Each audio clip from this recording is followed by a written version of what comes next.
দেখুন আমাদের সব একে একে লঞ্চে উঠছে। এই আমাদের লঞ্চ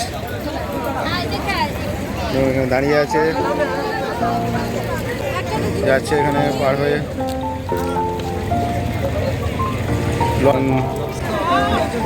আর এই দেখুন লঞ্চের মধ্যে রান্না চলছে। তো এখানে রান্নার সমস্ত সামগ্রী আছে, ওভেন থেকে যা যা লাগে। আর এই হলো চন্দনদা আর সুজাতা, হাজব্যান্ড ওয়াইফ।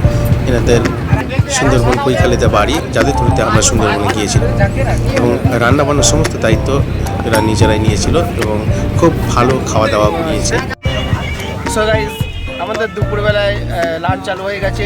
দেখুন এখানে খাওয়া দাওয়ার পর্ব চলছে, সবাই বসেছে খেতে এবং পরিবেশন করাচ্ছে চন্দনদা এবং সুজাতা, চন্দনদার ওয়াইফ।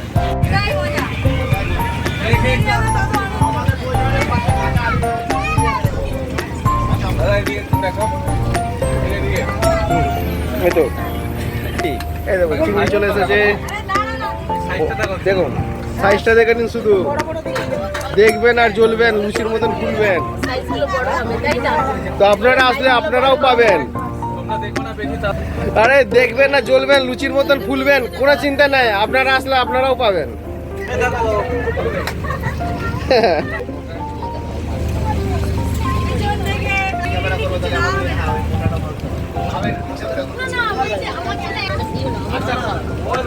দেখুন ওদের বোটের মধ্যে খাওয়া দাওয়া, নদী লঞ্চে দারুণ উপভোগ করছি, এনজয় করছি। So lovely wonder. সমুদ্রের মধ্যে প্রবেশ করেছি, নদী শেষ হয়ে গেছে আর এই বঙ্গোপসাগর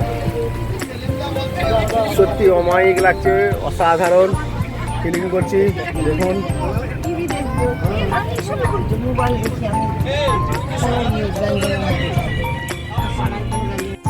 দেখুন কত জাহাজ ঘুরতে এসেছে আমাদের এই মতন, বিশাল জাহাজ বাংলাদেশ থেকে এসেছে।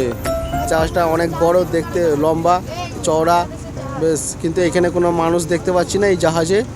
এটা মনে হয় পণ্যবাহী জাহাজ। আমরা দেখুন আর একটা জাহাজের খুব কাছ দিয়ে যাচ্ছি, আমাদের একদম সামনে উপস্থিত হয়েছে জাহাজটি। একদম কত কাছ দিয়ে যাচ্ছে জাহাজটা আমাদের। জাহাজটির নাম সম্ভবত দেখুন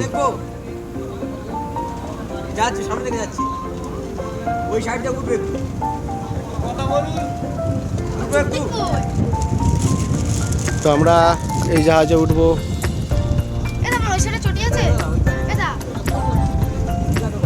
ঢাকা আমরা একটু পরিদর্শন করব বাংলাদেশের জাহাজ। আমাদের লোকজন হ্যালো গাইস, আমরা দেখুন ঘুরতে এসে একটা বাংলাদেশে একটা বিরাট জাহাজের সাথে দেখা হয়ে গেল এবং আমরা কথাবার্তা বললাম। এই জাহাজে আমরা উঠবো, দেখাচ্ছি কাছ থেকে এই জাহাজটি। বাংলাদেশের কিছু ভাই এখানে আছে, ওরা ক্যামেরা করছে। এই যা চন্দনদা নেমে পড়েছে আমাদের বাংলাদেশ। এরপরে উঠবো দেখুন, হ্যাঁ এই ওপরে উঠেছি আমরা বাংলাদেশের জাহাজে। দেখুন আমাদের যাত্রীরা সবাই একে একে আসছে। এই দেখুন এই ভাইরা আছে।